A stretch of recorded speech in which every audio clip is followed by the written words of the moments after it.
No. Come on, where is it? Dave, it's your Idaho Central app here. Any chance you're missing a debit card?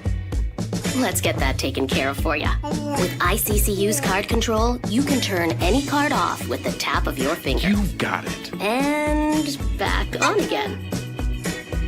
Out, out, out, out. The closest Idaho Central Credit Union branch is in your pocket. Pow day. Dude, let's go.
This is Bronco Nation News Live. The best interviews, the most informed opinions, the latest breaking news, all from the top Boise State insiders. Bronco Nation News Live from BroncoNationNews.com is presented by RowPaint.com, the official paint and coatings company of Boise State Athletics. All Bronco Nation news broadcasts come from the Western Collective Studios. Head down to Western Collective's locations in Garden City or downtown Boise to try some of their delicious beers, including the Horseshoe Golden Ale, the first beer to support an NIL collective. Now, here's four-time NSMA Idaho Sports Writer of the Year, BJ Rains, with another edition of Bronco Nation News Live. Hey, how we doing, Bronco Nation? Happy Tuesday morning to you here at BroncoNationNews.com. It is a Taco Bell Tuesday here at BNN, so make sure you hit up Taco Bell for all of your meals. It's Tuesday, Jay, so we've got indoor hitting practice tonight for both boys teams. So we all Tuesdays and Thursdays are always Taco Bell days on the run after school, heading straight out the door. So make sure you hit up our friends at Taco Bell. And when it's Tuesday, it's also a Jay Tust Tuesday here at BNN, sports director over at KTVB, giving us a few minutes of his time as he does every Tuesday and Friday here at BNN. And Jay, getting back to some basketball talk with a game tomorrow. We'll hear from Leon Rice, a couple clips from him, may hear from Javen Buchanan as well, but kind of this weird bye over the weekend where not a lot locally is going on. I know the football team's continuing to recruit and do things there, but overall, kind of a quiet time here as we gear back up for Nevada arriving in town later today for tomorrow night's game. Yeah, it was a really weird kind of mid to late January weekend last weekend. Everybody was out of town. I mean, I know you guys here at BNN care about Boise State, but even like College of Idaho, NNU, their basketball teams are doing really well. They were on the road. Like everybody was out of town last weekend. So it was just kind of an awkward little lull in the schedule, but it certainly ramps back up this weekend. Yeah, and for someone that has attended these games lately, driving down to Logan and then flying to Albuquerque and flying to Fort Collins, I wasn't complaining about a weekend at home, and I was able to actually have you and Johnny and Prater and a couple folks over to watch some football over the weekend. Had a nice little Sunday afternoon at home. It was a nice weekend for once, and looking forward to a couple of home games this week, Jay. Tomorrow night against Nevada, Saturday against our friends from Fresno State, right? Saturday afternoon is Fresno State, I believe. So, by the way, I was given these, Jay. If you'd like one, I'll give it to you right here. These are from Jackson's, and these are I know this is going to get memed if I put this on, but I'll do it anyway. These are some hats here from Jackson's. Nice little cool looking hat right here. These will be this is the basketball net. These will be passed out to the student section tomorrow night at the game against Nevada, courtesy of our friends at Jackson's. So if you are a Boise State student, the first 500 students, I believe, which, hopefully there won't be any leftovers. I'll just say that. But the first 500 students get a Jackson's, I don't even know what you call this, basketball net hat. I don't know. But maybe we can get Jay Tust to sport this on his next live shot on KTVB if Boise State wins tomorrow night. But be on the lookout for these tomorrow night, courtesy of Jackson's. They're the game sponsor, I believe, tomorrow. So always love Jackson's and hit that up. And don't forget, if they score 70 points, you get a hot dog and a soda 2 days later at Jackson's. But what do you think? Can we get Brooks to wear one of these, Jay? Yeah, we'll throw one on him. He's got a pretty big head. Yeah. Well, so do I. If it fits me, it can fit pretty much anybody. So not bad. What do you think? All right. Yeah. Appreciate Jackson's. They sent me a couple of those, and they'll be passing those out tomorrow. A net bucket hat. All right. That's what we'll call it. Thank you, Mason. I appreciate that there. Okay. All right. We have, well, by the way, what's going on with Cam Camper? People keep asking in the chat here. He said he was going pro. Now he's, according to somebody, entering the transfer portal. I have not had time to look into that, just being completely honest. I don't know if you have or care, but last I heard, when we talked to Spencer Danielson, Boise State wasn't even actually sure if he had another year of eligibility. They were still trying to figure that out. It wasn't as cut and dry just because he played JUCO, but right. I don't know if he's trying to just see what else is out there while he decides and sees where his draft status is or what. But have you heard anything on Cam Camper? I haven't. I believe the article by On3 last night, they cited his agency as saying that he was entering the transfer portal. It was not necessarily Cam himself, which maybe to each their own. They're probably the same thing, to be honest. But yeah, I don't know. That's his is more complicated than Amarion McCoy, because Amarion hasn't. I mean, he's like, he hasn't played college ball that long. Like, he's still. I think this next year will actually be his 5th year of playing college football, to where Cam has been in college. He's already been in college for quite a bit longer. So, yeah, I don't know how if the rule exactly applies to Cam in the same way, shape, and form. I know Cam was, from what I heard, was given serious. I mean, he really a while ago was giving serious thought to, even moving on to the next thing. So, yeah, we'll see. We'll have to dig into that. You're right, and go from there. But he did tweet out over the weekend that he's declaring for the NFL draft, and then a day later, there was a report saying that his representation said he was entering the transfer portals. So, yeah. And I mean, I like Cam Camper. I think he has a chance to do some things, but he really, in my opinion, would benefit from another year of being kind of a top level wide receiver. And so, I mean, whether he has the year or not, and I'm not even saying at Boise State, I saw somebody say, oh, I'd love to see him go back to Indiana, now that he's healthy, whatever. But I don't know where he would go or what, but I do think another year of college would benefit him. I'm not sure maybe he goes and kills it, but is he going to get drafted? I mean, I don't know if he's a guy that's, I don't know. Maybe his measurables and he goes and kills it at some of the workouts and all that. I just don't know if he's done enough, in my opinion, that he's a surefire draft pick. Cam's an awesome player, man. He would help this team next year, no doubt about it. But I don't know if another year does a lot for him. Like, I mean, Cam's already a little bit, like I said, he's been in college for a little while. He's not old by any means, but he's older for a college football player. And so I think you really have to evaluate, like, even if you, I mean, again, I got to say, even if you could potentially come back for another year, do you really get much for it? Or are you just a year older with another year of college under your belt in a pretty similar position or projection of where you would be when it comes to your pro prospectus? So I'm kind of leaning towards the latter. And so if that's the case, you might as well try it now, but we'll see. Maybe the college football is weird these days, man. And, I'll say this too. Like, I do think he's in an interesting position where if, this applies to anybody in a situation like Cam. It's just gonna be very indirectly about him because he's the example. But if you are a graduate student and you're in this situation and you don't know what the next professional level looks like for you, and there's somebody that's willing to pay you to go play for them for a year, like, maybe that is the best situation for you and your family. And so we'll just kind of have to wait and see, though. Yep, no doubt. And I think we talked about this a week or two ago, but I mean, are you where are you at with the wide receiver group right now? I mean, I know we feel pretty good about Austin Bolt coming back, and my understanding is, they made Austin Bolt a priority in that wide receiver room in terms of NIL and really trying to keep him and took care of him a little bit and wanted him to stay and obviously got Latrell Caples coming back and some other guys and maybe some news on Latrell Capel in terms of a nice little NIL addition here coming tomorrow, maybe that you'll be finding out about. They took care of him as well. So,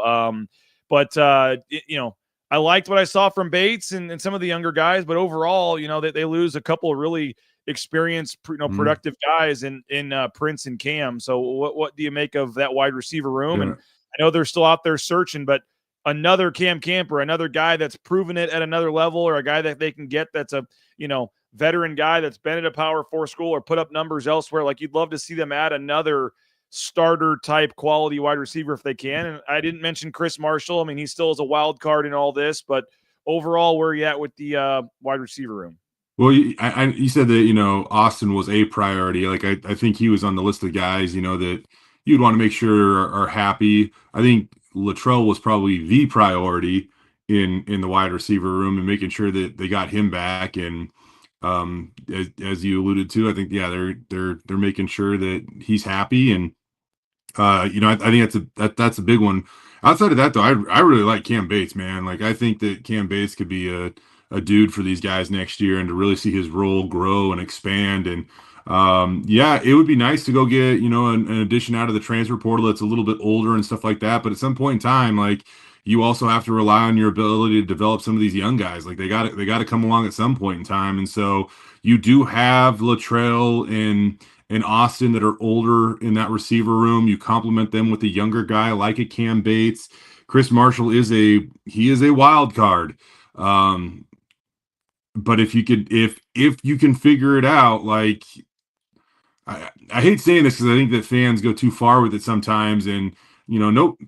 You don't deserve playing time. You got to earn playing time. Like, that's just the way that this game works. Like, especially at this level, just because you're good doesn't mean you deserve to be on a field. You got to go earn it. That being said, like, natural ability, he could be the best wide receiver they have.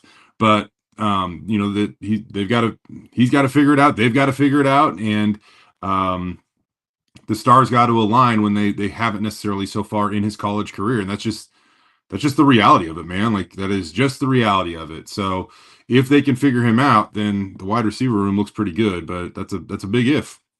Yeah, no doubt. If they had one bullet left in the chamber, I mean, if they had one where they could just snap their fingers and get an impact player at one just big time addition right now, what position would do you think they'd most benefit from with that?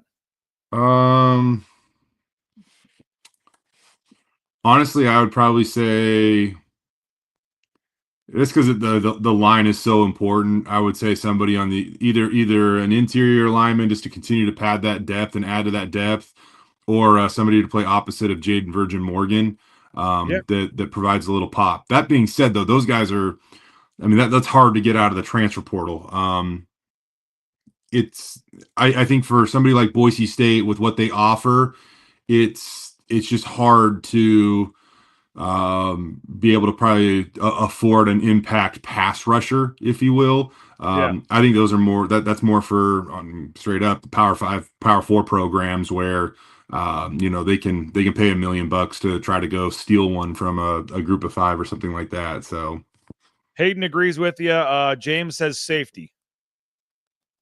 You do lose some guys there in the secondary, but they do. I still think they're in an okay spot back there, and I also think with the emergence of Marco Notriani this past season, Marco played freaking awesome, man. And you obviously want your impact player and Andrew Simpson on the field. I just wouldn't be surprised to see Boise State go back to a little bit more of a traditional linebacker instead of having Alexander Tubner, who 200 pounds. He's playing down in the box a ton last year.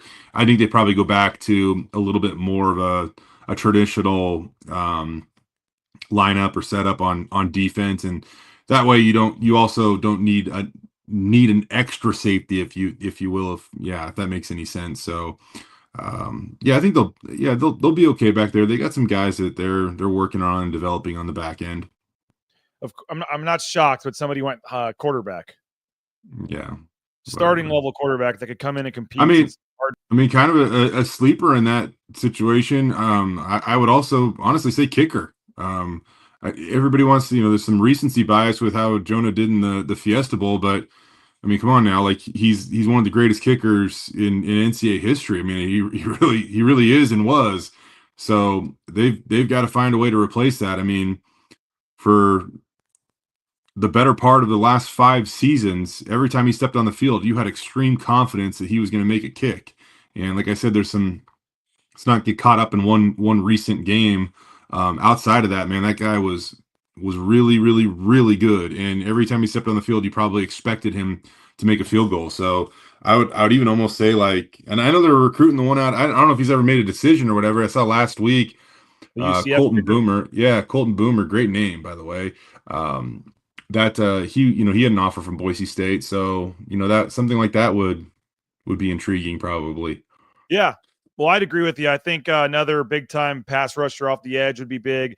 I mean, you lose a lot of guys in the interior too, like you said. I know that's not a sexy whatever, and one guy in there doesn't change everything because you rotate so much. But when you lose the Sheldon Newton, Herbert Gums, Michael Callahans of the world on the interior there, I know they like some of the guys coming back with Feely and some of these guys, but I really do think another just Braxton's a dude. Braxton doesn't get enough credit on this team. Like Braxton's he's a hell of a football player. So they got him coming back, and he'll lead that unit. But they need some guys to complement him for sure. They've added some JUCO guys and some other guys on the interior there to try to bulk that up. But if there was one 4-star guy that was unhappy he wasn't playing as much somewhere else in the spring, and he opened up at D tackle or something, I think that might be a spot they looked at. And I mean, I do think receiver is a need. I think if you add one more big time receiver, I think that would be big. And you can never have too many linemen on either side of the ball, frankly. I know they feel pretty good about Kyneth and some of those guys that played last year as backups that can, at times stepped in. But you're losing a guy in Ben Dooley. If there was some, I know they brought in the Ohio State transfer, but he didn't really play much for them. But if there was some, starting caliber player that has experience starting somewhere else, you could bring in and plug in at, left guard there too, which would help the depth. If somebody else went down, which will happen at some point, you could convince me any position on the field. But I did see, I know you tweeted about it, Jay. ESPN has them 24th, I believe, in their way too early rankings, and at least in their projections, they're the top group of 5 team. And going back, and what do you know? They get a rematch with Penn State. That's what ESPN's throwing out there at the moment. I'm sure the fans would, like to see another opponent, but at the same time, like there's only a few combinations, right? Like, would you rather play Penn State again a year later, or would you rather have a rematch with Notre Dame in the same season potentially, right? So it's so far out, and there's so many things that can happen. This is all just fun speculation. Like, we're just throwing stuff at a wall and seeing if it sticks or not at this point. But it's fun to speculate about, and I know I put that out there, and there were some fans that were like, I don't know if I want to rematch with Penn State. Could it be somebody else? Well, if you're traveling, the other option could be Notre Dame, or there's 2 other options. Like, there's just not a lot out there. It is kind of crazy though to think, like, that Notre Dame game is big for so many reasons. Obviously, like if they win that, then it's like game on to get back to not just the college football playoff, but maybe host a playoff game. Or if they were to win that game, like, there's a chance they could get another bye again next year. That being said, like, that projection was also made without any changes to the way that the format was this past season, and there's still speculation that there are some modifications that are made this offseason. Maybe.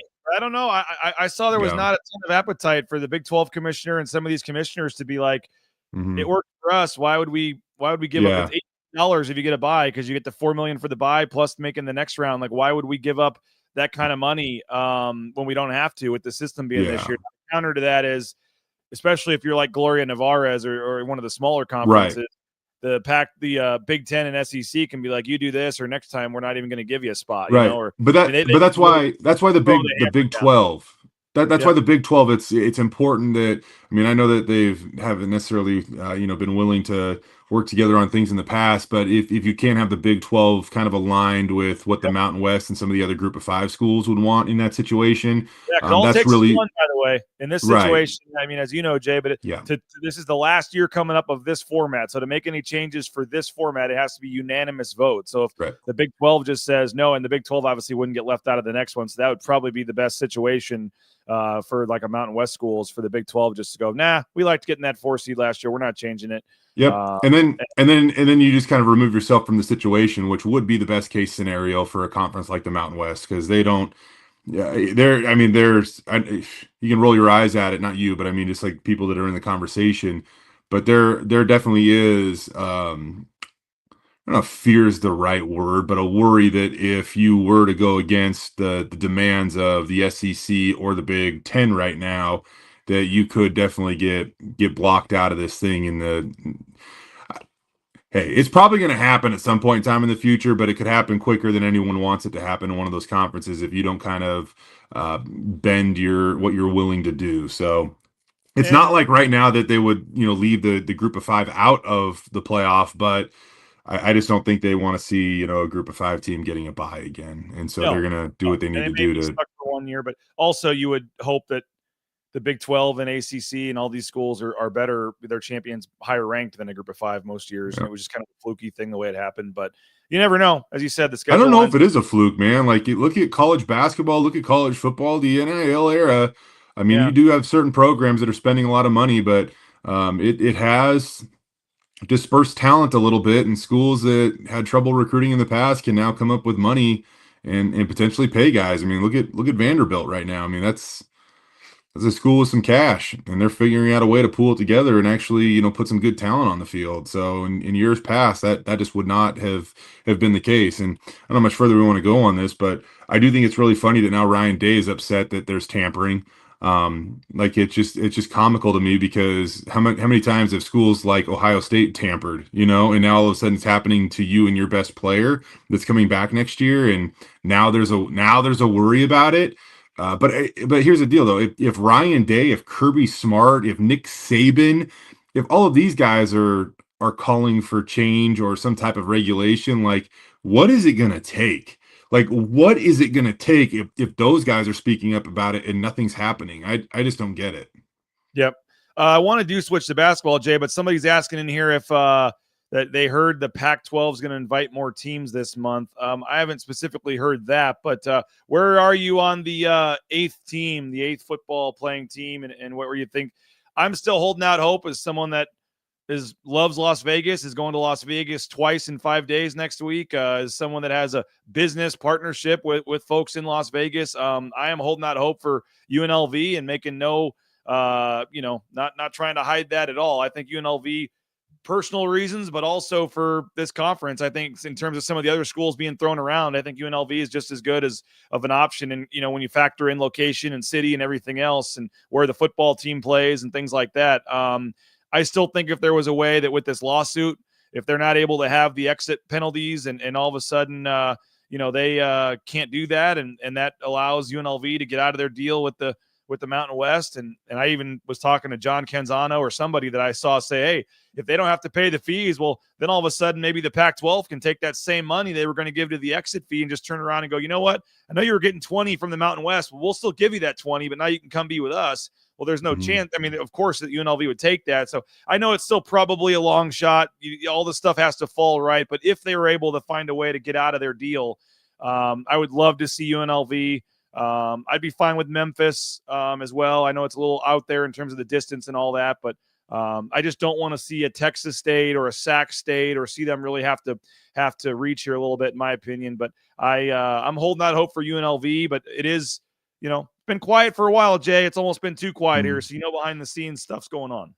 Yeah, I think, oddly enough, BJ, I almost think that's a good thing, because I think it shows that that whatever the Pac-12 believes their future looks like, they're not panicking right now and just grabbing somebody to grab them and get enough teams into their league so that they are a league. Like, I still think that they're being very strategic about it. I think they know what they're doing, and I actually think that the quietness, oddly enough, is actually probably a good thing for the league.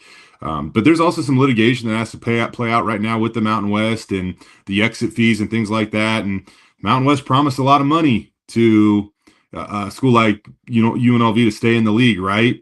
Well, if this all plays out and the Mountain West isn't getting what they thought they were going to get, like how does UNLV get that money? Like, who pays them? Do they take out a loan? Like, is the I mean, I don't know exactly, and that's just like a really interesting thing. Like, I just can't imagine if the exit fee is much lower and some of these schools are still promised big numbers to stay in the league. I don't know. It's going to be fascinating to see how it plays out. Well, I know you agreed with that reporter, Jay, that said UNLV was, quote, on par with Boise State. Oh, the funny thing about it is that you can't, the whole thing about Boise State is you can't get on par with them in 2 years. It would take 2 decades.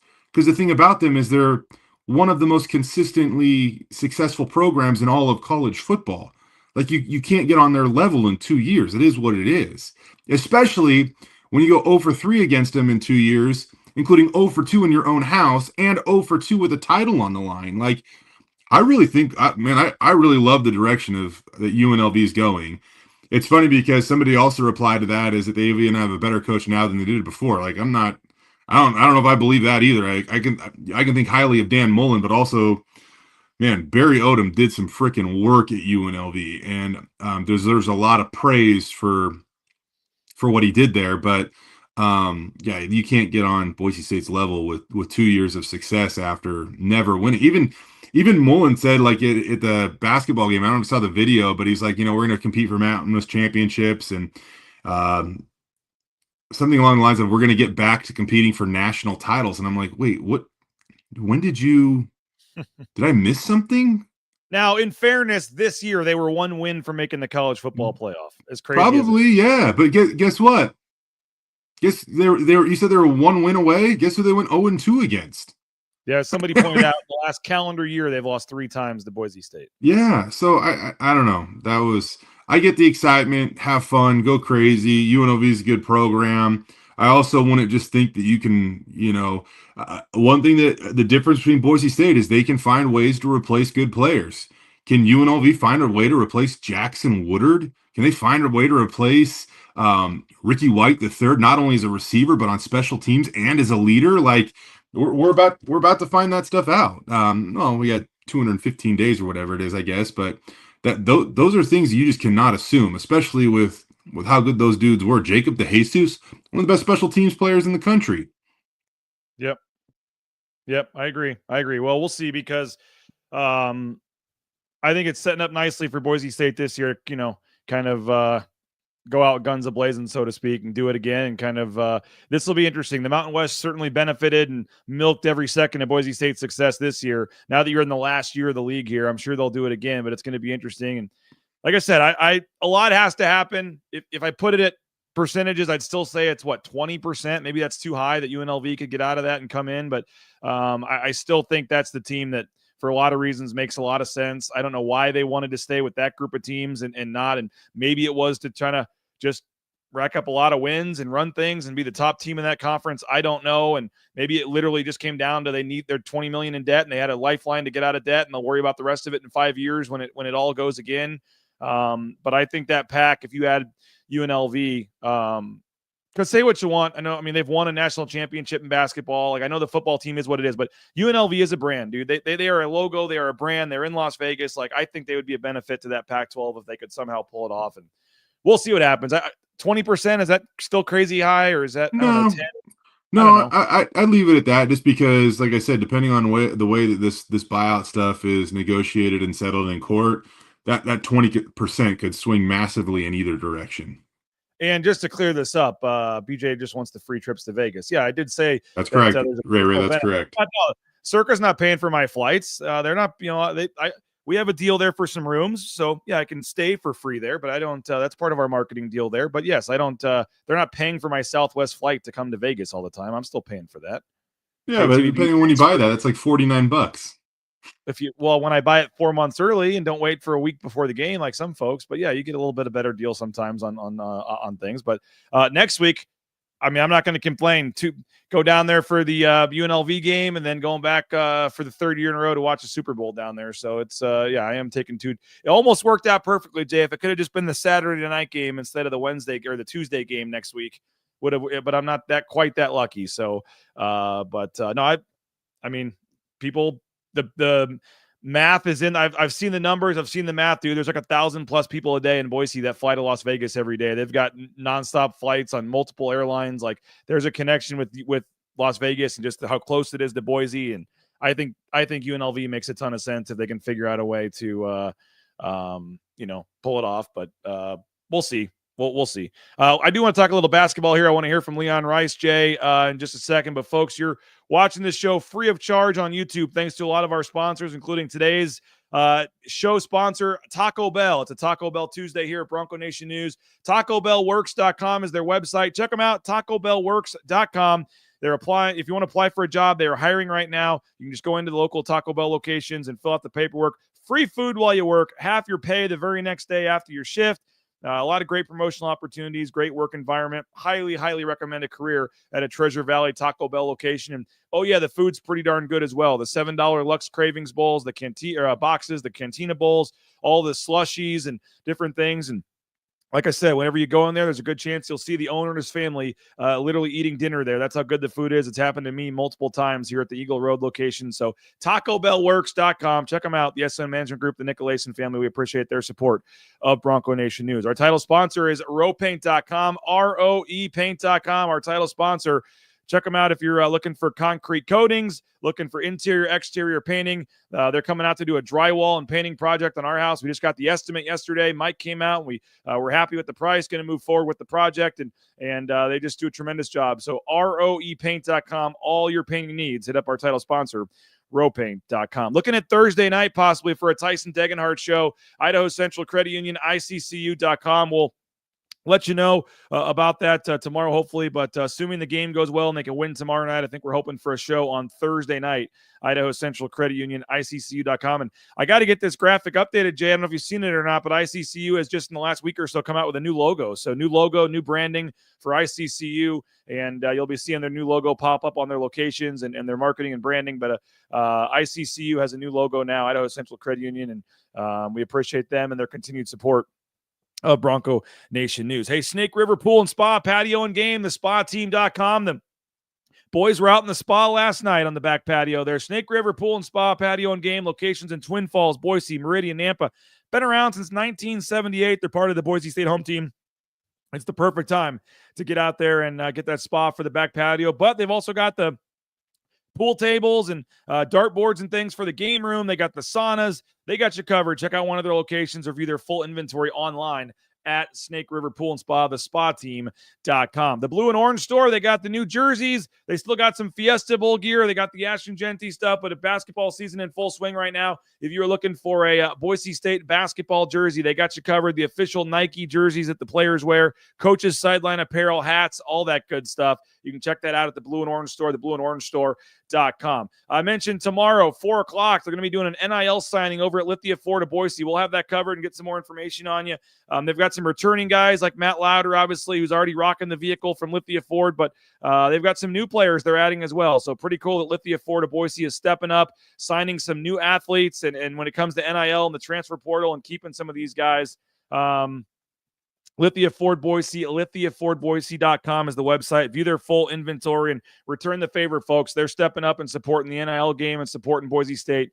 Lithia Ford of Boise. And Jackson's, don't forget, $2 hot dog and fountain drink at Jackson's when they score 70 points. 2 days later, you get, using your Let's Go Rewards app, you get a hot dog and a fountain drink for $2 at Jackson's. They're our post-game show sponsor. They're doing tremendous stuff for Bronco Nation News and for Boise State and the Horseshoe Collective. 25 cents from every hot dog sold, Jay, goes to support the Horseshoe Collective at Boise State. They donated $100,000 last year just off hot dogs and 25-cent profits that went to the Horseshoe Collective. So return the favor. Next time you're looking for that cold drink, snacks, gas, get it at Jackson's. And if you are a student or you know a student, look at this hat you can get. It is coming up tomorrow night at the game against Nevada.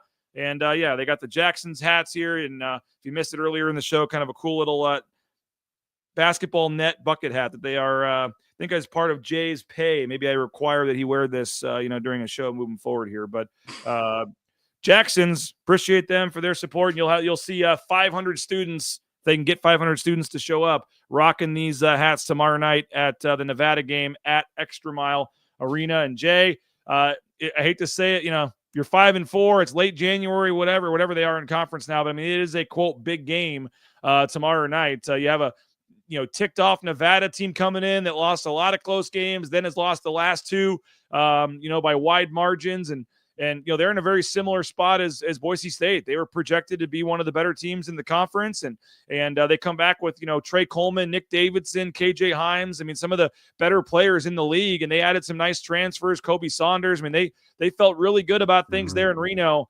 and it has not gotten off to a good start at all for them. So you have a desperate team in Nevada coming in and a desperate team in Boise State. It's going to be two teams that badly need a win tomorrow night at Extra Mile Arena. Yeah, I'm eager to see what type of Nevada team we play, because you would like to think that Steve Alford's going to get his team to bounce back, and he's a tremendous coach, clearly. But going back out on the road after just getting hammered at home by San Diego State, I just feel like that's going to be a tough spot for the Wolfpack to put together a really good effort. I mean, maybe it happens, but I just feel like that's a tough spot. Meanwhile, you got Boise State coming off of a bye where they posted a rather spirited, mic'd up session with Tyson Dagenhart, the basketball team, did over the weekend on social media. I thought that was pretty cool. A side of Tyson we don't often see, but very vocal, very intense.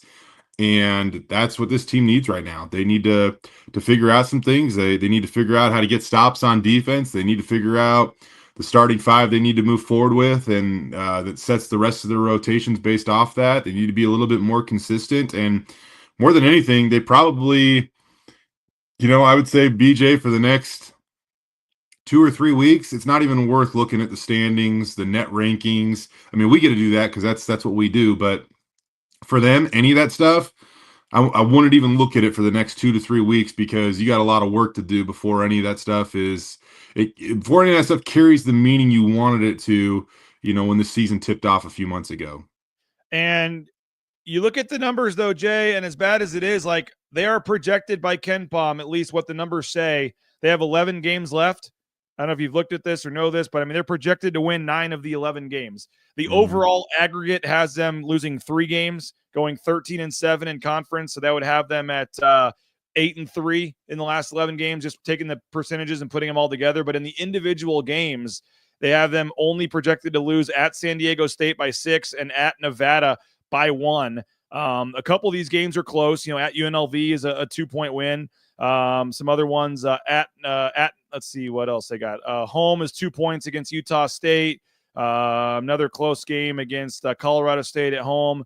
But 9-2, even 8-3. If this team could go 8-3 to finish the regular season and finish 13-7 in league, I think that might be enough to still get them in the top 5. I don't know. We'll see. But even if they were able to go 9-2 and win the last finish the season 22-9,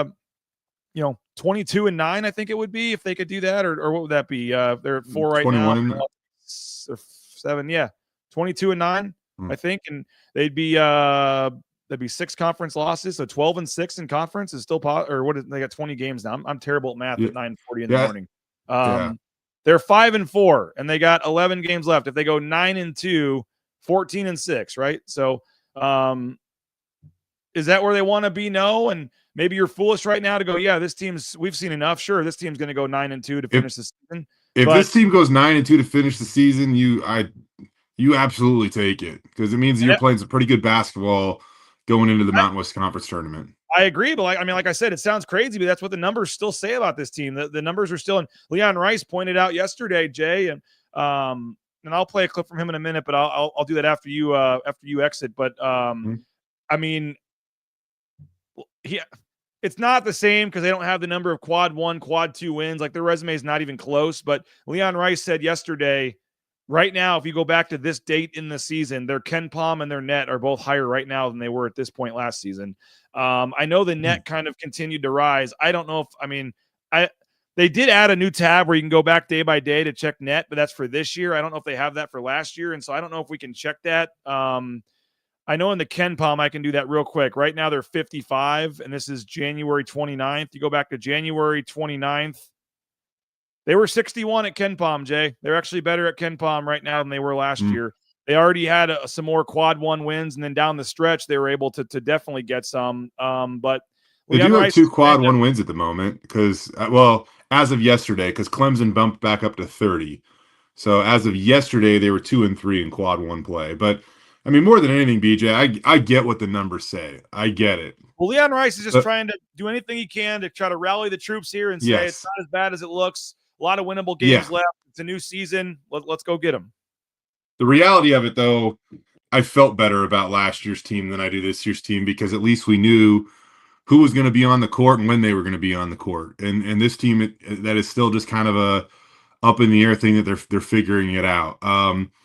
I still think this team's ceiling is very high, but I just think that they're, I mean, to be honest with you, a long way from figuring it out. I mean, it seems like they're a close way at times, and at other times it feels like they're a long ways away from it. But we'll see how it goes. What do you think after talking to Leon? What's the expectation for tomorrow night, BJ? Well, it's funny because he didn't want to get into the changes. A couple of times Obviously. he said, like, why would I? He basically alluded to why would he tell Nevada right now what they're going to do on Wednesday? Which I get it from a coaching perspective. But then he also said later in the press conference, he kind of kept the door open that they are going to keep playing guys. He said, he said maybe that's just what it needs to be, where you play. You give guys a chance, and then every game just see who's playing the best and roll with those guys too. He said you think you have you figured out, and then you see something in practice where it's like, well, no, that guy has to play. So he was kind of putting it out there, but I mean, there's no way you can play 11 guys. I think the obvious, easy change, one of them has to be, and I think this is so obvious that like everybody would say it right now if I said it, but I mean, I think Javen Buchanan needs to be starting. I think he needs to be playing more minutes, and I would still give Omar Stanley more minutes, man. I know he's been a little bit of a disappointment. His confidence is down, but I mean, get it going, get his confidence going. Like he can still be an all league, not to say he's going to be all league this year, but an all league type player that he was projected to be. If he can be that down the stretch, this team can win a lot of games. And I don't think him playing 3-4 minutes and looking over his shoulder is really going to do much good. I would give Omar Stanley 30 minutes tomorrow night. And if he stays out of foul trouble and he's feeling good and all that, just play him, let him try to just work through his struggles and get his confidence going. And I think Buchanan and Stanley and Degenhart and Cardenas all need to be over 30 minutes tomorrow, and then just kind of figure out that rotate some guys in that fifth guard spot. And maybe you give, Ugbo a couple minutes off the bench as a backup, or Anderson, however you want to do it. But one of those guys gets a couple minutes as the backup when they need to rotate guys or give them a break. And I like Bowie. I mean, I like Lockett, but I think right now the 3-point shooting of Bowie, I think I would give him the slight edge. If you're looking for which one of those two should get more minutes, I'm fine with either one of them, but I would probably give them to Bowie. But again, he was 1 for 6 in the last game or whatever. So, I mean, he's getting his chance and didn't necessarily take advantage of it either. But some of the other guys, I just don't know right now when you're desperate for a win, if you need to be giving minutes to some of those guys. Like, I think there is a time and a place where Pearson Carmichael is going to be a heck of a player. Just don't know right now if he should be getting minutes over some of the other guys. And there's some other guys you can put in that same boat. But I think you tighten it down. You pick your key guys that are going to get your 30-plus minutes, and then you supplement some other guys in there a little bit and see what happens. It's hard to disagree with that. I just also think you need to look at, I think what is the lineup that makes you the toughest team too? Because I just go back to those teams last year, the last few years, man, they're just tough teams that could get stops. They didn't back down from anything. It's almost like they love getting in, just kind of one of those brick fight types of games where the tougher team was going to win because they knew they were the tougher team. So grind this thing out to the final 2 minutes and turn this into a few possession game, and they were going to get the stops and the necessary points to beat you. And so can they adopt that mentality in a bye week? I don't know. I don't know. But again, I think it's also simplifying things. Like, can you get Omar just to go rebound, just go get me 9-10 rebounds a game, go get 3 extra opportunities for me on the offensive glass, guard, defend, and then hopefully everything else kind of snowballs from there. Like things like that. Like, he could be one of the best rebounders in the Mountain West. He really could. Like, But And that's a different, maybe those are different roles, different perception or whatever of what they wanted him or what he thought maybe he would be going into this year. I don't know, but they got the pieces. They just gotta get the Rubik's cube all colored up and matched perfectly on every side. And right now, that's just proven to be a little bit more difficult than we thought it would be.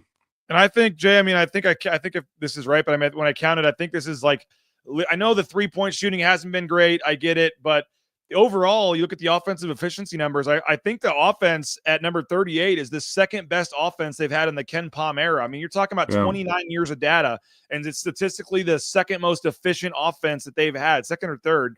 And that's the offense has not really been the problem. I know they've had some games where they're can't shoot the 3 ball and the 3-point shot has not been good, but they've been able to score in other ways and get to the free throw line and get points. For me, it comes down to what can they do with this defense during a 6-day layoff. And I know it's got to just be absolutely kicking Mike Burns and just such a frustrating thing because they've won games and won championships because of their defense. And right now it's literally losing them games. So it sounds simple, but as you said, toughness, defense, rebounding. If you can rebound, if you can defend, I mean, it's kind of just, they're just kind of snake bit. Just stuff keeps happening, Jay. I mean, they're the number 5 defensive rebounding team in America, and they lose the game on a defensive, not getting a defensive rebound against Colorado State. And, I'm not saying it's luck, guys hitting shots and all this, but just a lot of stuff has gone against them this year. But overall, when you're looking at like, what's the one thing that can improve this team? Like, they got to, and I don't know if it's scheme, maybe they just don't have the players this year. Maybe in January, you can't figure it out. But for me, the defense is the reason they're where they're at, and they've got to find a way, whether they switch to zone more or switch up the scheme or find different. And they say, you know what, we don't care about offense right now. We're going to play our 5 best defensive players. I don't know what they do, but for me, the defense has to improve if this team's going to go on a run here. 100%, and that's where I think this almost begins and ends. They've got to get stops on defense. They got to be better defensively, and those are things that defined the success of this team in the past. And I've said it a number of times already this morning, said it a number of times these past few weeks, that's the thing that they need to get closer to right now. It doesn't necessarily matter about anything else other than that. I mean, they got to get a little tougher. They have to make winning plays. And in the crunch time, they got to find a way to come together like these last few teams did. Well, I want to hear from Leon Rice. I want to thank a couple sponsors first, though, because Leon Rice had some comments, and I purposely didn't put them on YouTube yet so folks could hear some of them for the first time here on the show. You can check your text, Jay. But Bauscher Real Estate, check them out, BauscherRealEstate.com. Appreciate Matt Bauscher and Bauscher Real Estate for his support of Bronco Nation News. Number 1 ranked realtor in the Treasure Valley is Matt Bauscher and Bauscher Real Estate. BauscherRealEstate.com. When you buy or sell a home from Matt and his team, you get to know everybody in that picture there. The service is unmatched, first class. We appreciate Matt for coming on the show yesterday. And yes, loving our home and loving the deal we got when we sold our home. Thanks to Matt. So check them out online at BauscherRealEstate.com. Ridley's Family Markets, shop Ridley's.com. Locations across the Treasure Valley and across the state of Idaho, surrounding states, like 30 locations in all. Ridley's Family Markets, shop Ridley's.com. And they've got just tremendous staff, great friendly environment when you walk in. You can download that Skip app, get savings up to 40% off at the checkout line.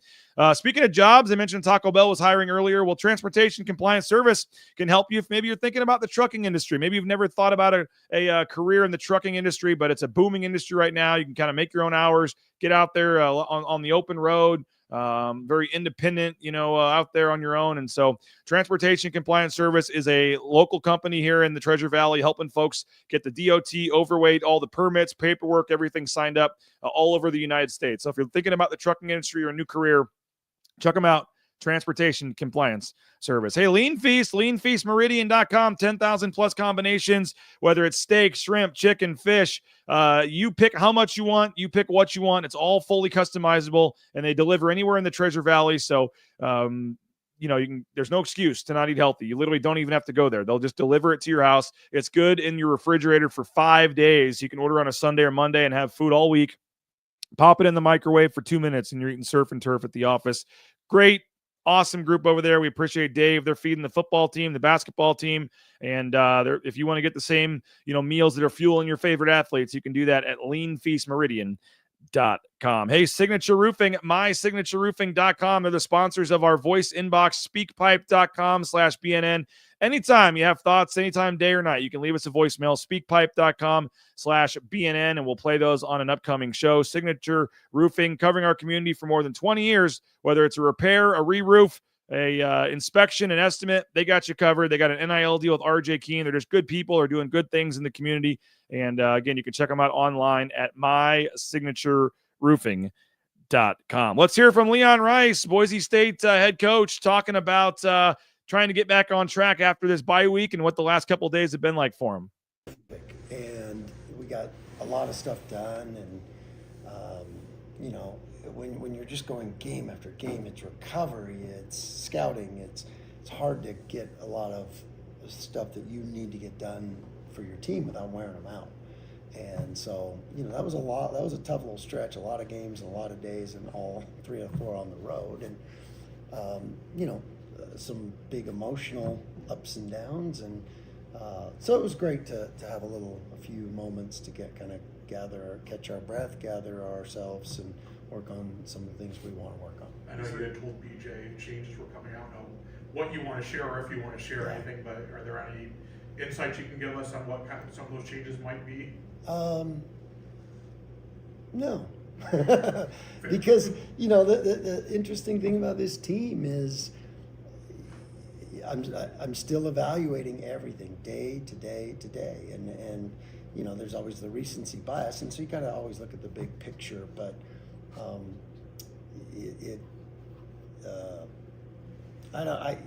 there's not clarity, but maybe there is clarity in a whole nother way that I'll maybe explain later. But we're working hard at it, and it's interesting.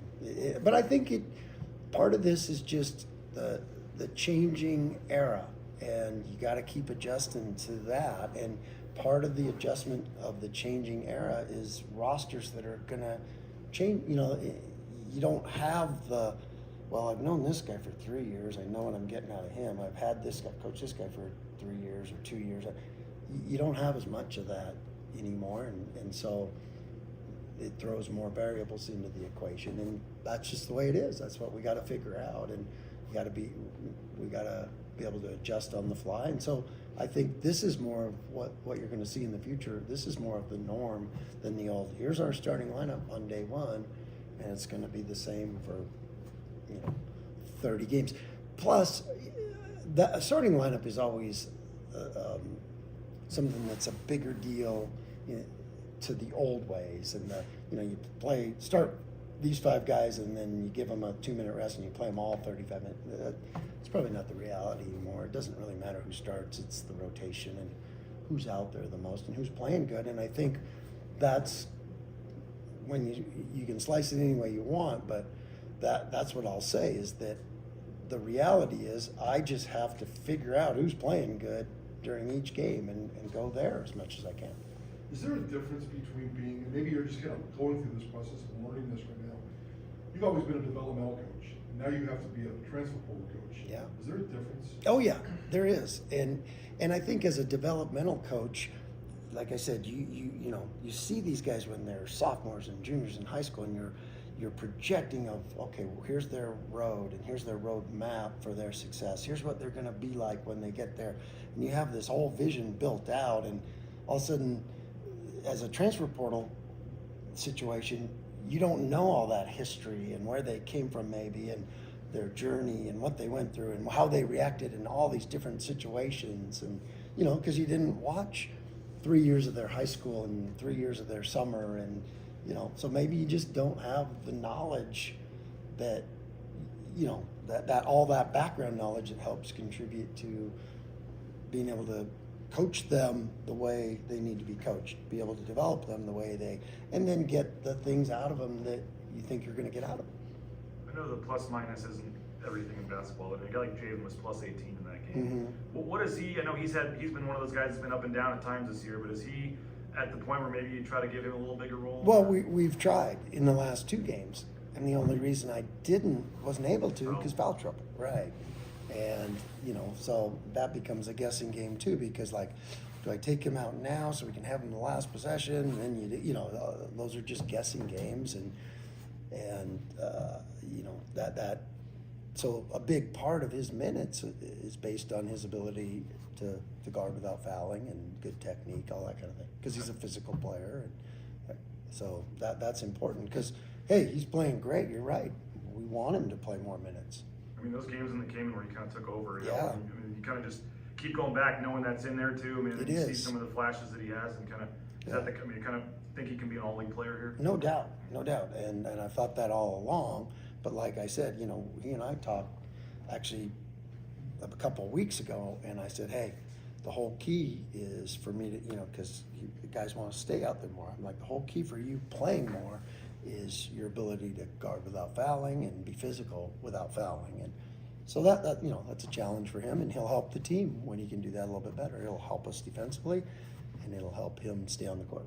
Last week you talked about changes. So over these last 4 or 5 days, even if you don't want to talk about the changes yet, what were your priorities? My priorities was the guys that are just going to let it rip, the guys that are going to play really hard defensively, rebound. And then I still have to, with that being said, I still have to put the pieces together. So just because I started someone doesn't mean, well, I didn't see something great with this guy. But, the other thing that you're faced with is you got to look at the big picture too. You don't want to throw the baby out with the bathwater. I mean, if 2 shots don't go, now you're like, everything's fine and we're great and you're in first place probably, and all these things that it's that final line. So we're playing good basketball, and to give you perspective too, that these guys need to keep in perspective, that our fans need to, we've been here before. I mean, last year on this date, roughly the same exact time in history, our numbers are better this year. Our net's better, our Ken Palm's better, and last year, away we went. Every team goes through this. That's what I'm telling our guys. Every team goes through the Valley of Death. We talk about it before. Mikey and I were talking, Mikey Thompson and Derek Marks and those guys, they started out league 0-3. And then you remember by the hair of our chinny chin chin, we beat UNLV.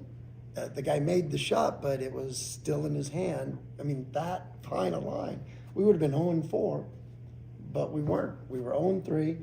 We won 14 out of the next 15 or something crazy like that, and won the league. So, the message to the guys and the message to our fans, it's all, Secretariat. We put those blinders on. You don't look behind you. There's nothing you can do about any of that now. That's insanity. You don't have anxiety about what's ahead. Like, well, you got to do all this. No, you got to. If we get better today at practice and tomorrow at practice, and we play our best down the stretch and Wednesday against a really good Nevada team that has faced some struggles and trials and things that we all face. That's just our mission, and you start doing that, and good things happen, and that's all we have to think about. But we're in our cocoon, and you get all that stuff piling up on you, and I don't want that for our guys. I mean, Tennessee, where they rated number 1 at one point, they lost 3 out of 4, or it's happening everywhere, and there's just so much parity in college basketball, and there's so much ups and downs, and and you also look at the league schedule. Now that we're playing 20, it all evens out as far as playing both places. And some, we went to some pretty difficult places to play in league, and we were right there, a possession away.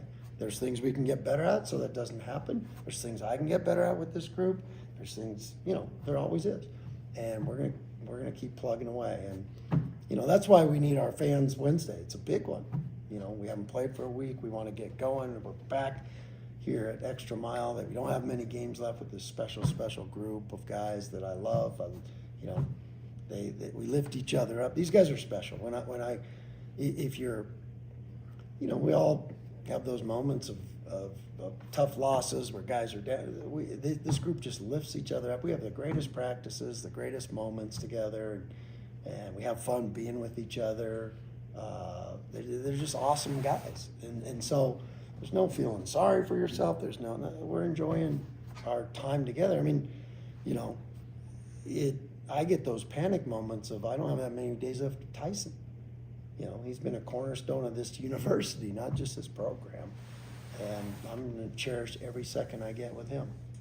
One of the things you Well, there's Leon Rice talking, and the full interview will get up today on the YouTube channel. It's Keaton says, reminds me of Avalos saying we're 10 points away from being undefeated when we had 4 losses. I mean, yeah, but he's true. I mean, it is true. I mean, is this team great? By no means. No, they're not great. But if those 3 shots miss at the buzzer, they're in the NCAA tournament right now. I mean, it is crazy how fine the line is in college basketball. And I'm not making excuses or saying, I mean, it's a fact. Those threes miss, you're in. But they didn't, and it was bad. You know, you could say bad defense, bad luck, whatever. They didn't. The shots went in. And you're where you're at, needing to go on a historic run here to have any chance of getting in. So as I've said the last couple of days, they have 11 games to figure out a way to win 3 games down in Las Vegas. So the goal right now is get a top 5 seed, finish as high as you can in the conference tournament. You do have 3 of your next 4 games at home here. You're projected to win your next 4 games at KenPom. So you could be, 17-7 and 9-4 in conference going down to San Diego in 2 weeks if you can take care of business here. But tomorrow is kind of the swing game because Fresno State, you should be able to win that on Saturday. But tomorrow night, a Nevada team that has just had a rough year. And Nevada really has, failed to live up to expectations either. I mean, you want to talk about some teams in this league where their fan bases aren't happy either. You can certainly go to Reno.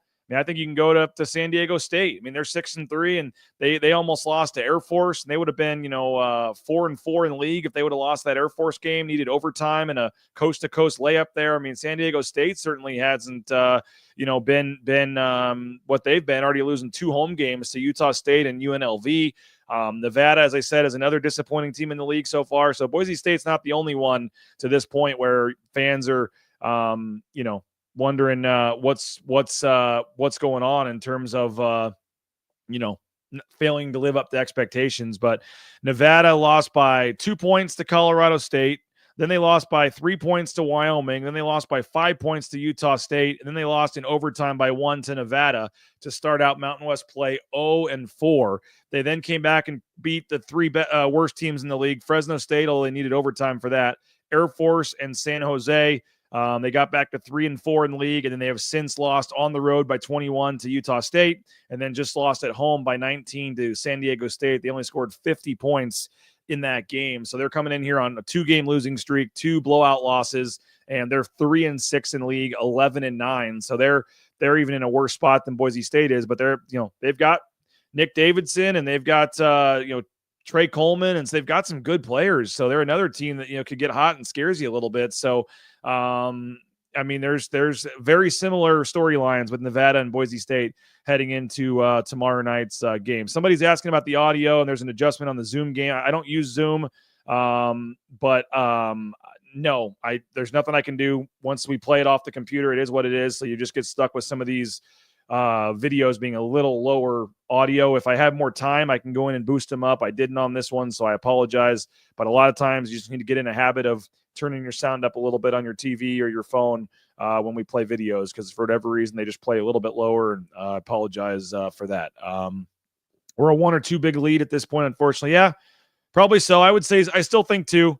I still think the Mountain West is still ranked as the 6th or 7th best league in the country at KenPom. I still think you get 2, maybe outside shot at 3, depending on who wins the Mountain West tournament. But you're probably 2, maybe 3. I don't think you're a 1. I think you get to at least 2. But they had 6 last year. So, yeah, it's been a disappointing season for a lot of teams in the Mountain West and for the league in general. No doubt about it. But a chance to right the ship tomorrow. And that'll start with Boise State and Nevada. 8 o'clock tip-off. We'll be live at 7 o'clock with the Lithia Florida Boise pregame show. And, again, if you're a student going to the game, make sure you get your Jackson's bucket hat here. Or if you're not a student, maybe you can get one of these from a student. Appreciate Jackson's for doing this and their support, and for giving a couple. They have to give these to the other kiddos here, I guess. But appreciate Jackson's, and that'll be fun tomorrow night. Getting back home, it's been a little while since a home game with some of these road games. It just doesn't feel like it's been a lot of home games of late. So get a nice little stretch here with 3 of 4 at home, and these are some winnable games. So don't look at the standings, don't look at anything else. Just win, baby, win, and try to figure some things out. And I am very intrigued to see what the changes are tomorrow night to this basketball team, or if there are any changes in terms of the starting lineup and what they decide to do here. So 8 o'clock, a little later tip off, but obviously still need a big crowd tomorrow night. And I think they've got some ticket deals and things going on. So if you don't have your tickets, scoop those up. 8 o'clock, as Leon said, not many chances left to see Tyson Degenhart and some of these seniors play out there on the Extra Mile Arena court. So big game tomorrow night for Boise State. Todd, I don't know what I can say about this. Hopefully more is coming soon, but we're just in a little bit of a holding pattern right now. I promise you I will explain when I can. I don't know. I don't know. It's a tough situation. Our sponsor and the person that's helping put this trip on has just had some personal stuff pop up, and there's just other things that are coming into play here, and there's more important things than a trip, and I'll just leave it at that. And so we're gonna we're still working on it. I don't have an answer for you, Todd. We will have some sort of giveaway for a grand prize. I just at this point can't promise you when or what that's going to be, and I apologize, but there's more important things than a trip. I'll just put it that way. So there's more when I can explain, I will. But yes, the Vegas giveaway is on hold at the moment, and I can't really say much more than that. But when I can, I will. And there's, like I said, there's just way, way, way more important things than a trip to Las Vegas going on with some folks. And so we're just gonna hope for the best for everybody involved, and worry about the trip when we can worry about it. So that's all I'm going to say at this point, Todd. But when I can, I will share more, and we'll figure out what we can do. Rent a minivan, you can drive the winter down. No, that would be a that would be the we'll pull out if we have 1,000 subscribers, we'll pull out 999 names, and whoever is dead last has to ride in the minivan with me. I don't think that would be a prize for somebody to ride in a minivan with me down to Las Vegas, and I want no part of riding in a minivan down to Las Vegas. So no, that is not happening, but we're going to figure out something, and we'll make it happen here in the near future. And I apologize for that, but like I said, there's more important things going on that need to be tended to before we can focus, figure out that trip. That's just going to leave it at that for now, but I promise it'll all make sense when it comes out. So I can't give you an answer on what's happening there. But Cam Camper, we talked about this earlier, still trying to find more information on this. Probably just kind of seeing what's out there. I don't know if he can I don't know how that works with the transfer portal too, because it's not technically open right now. I don't know if it's the rules on that, if he's graduated or not. And I think if you're a graduate, you can enter anytime maybe, but I don't know if he's a graduate. I forget the rules on that, but probably just keeping his options open. Maybe if he doesn't hear what he wants to hear from the NFL, and see if somebody is going to throw a bag of money at him to go there. I have no idea. We haven't had a chance to talk to Spencer. So I don't know what's going on with Cam Camper there, but it is what it is. Yes, that is true. There is someone that said he is in the portal, and somebody said that and he tweeted himself that he's going to the NFL draft. So, I mean, both can be true. You can declare for the draft, but still put your name in the portal and kind of hear all your options out, and then decide. So that could be what's going on. But at least at the moment, it does not look like there's a path to Cam Camper returning to Boise State for next year. But we'll have to kind of wait and see what happens with that. So appreciate you guys for checking us out. Thank you so much for your support of Bronco Nation News. Go support the sponsors, please. Keep this show free of charge here on YouTube, and help us continue to pay Jay Tust and Johnny and Prater. And that all comes down to you supporting our sponsors like Lean Feast, like Capital 11 and the Blue and Orange Store, and Jackson's and Circa Las Vegas, and all the sponsors you see behind me, and Taco Bell, and some of the other great ones, Signature Roofing that we don't even have up on the screen right now. But thank you guys. Go subscribe if you can. $50 using that promo code BNN50 deal.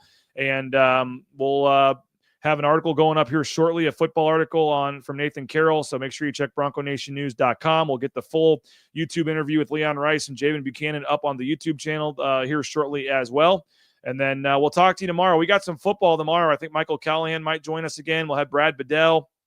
We'll talk some football, some basketball. We got a lot to get to ahead of the game tomorrow night. But we'll have plenty of football talk tomorrow with Brad as we get set for the game tomorrow night, but also kind of some off-season football topics as well. So appreciate you guys.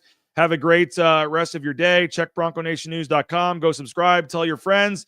hit up Taco Bell. Don't forget, it's a Taco Bell Tuesday, and that means Taco Bell. Just a great opportunity, great food. The $7 Lux Cravings box. They got all the Cantina bowls, of course, the good old-fashioned, tacos and burritos and nachos. So hit up Taco Bell. You will not be disappointed. We appreciate Taco Bell and their support. The SON Management Group, the Nicolason family, they've committed more than $400,000 to student-athlete scholarships at Boise State. So next time you're looking for a fast food meal, hit up our friends at Taco Bell. And, of course, rowpaint.com, our title sponsor. I said it earlier, they're coming out to do some work, drywall painting work on our ceiling. We had some can lights put in, and they're going to repair it and fix it up for us real nice. And the process of getting the bid yesterday and the price everything was great. So we just appreciate rowpaint.com, our title sponsor. All your painting needs, make sure you hit up our title sponsor, rowpaint.com. And 9 a.m. tomorrow. We'll talk to you then. Appreciate it. Go subscribe, support the sponsors, tell your friends, and we'll see you at 9 a.m. tomorrow morning. Bronco Nation News live on a Taco Bell Tuesday from the Western Collective Studios. Pick up a couple Horseshoe Golden Ales and enjoy them tomorrow night at Extra Mile Arena. As always, we're presented by our title sponsor, rowpaint.com. We'll talk to you guys later. Bronco Nation News is presented by our title sponsor, rowpaint.com. Our major sponsors, Idaho Central Credit Union, Taco Bell, Lithia Ford, the Blue and Orange Store, Jackson's, and our contributing sponsors, Signature Roofing, Western Collective, Snake River Pool and Spa, Transportation Compliance Service, Voucher Real Estate, Ridley's Family Markets, Circa Las Vegas, Lean Feast, and Timberstone Golf Course.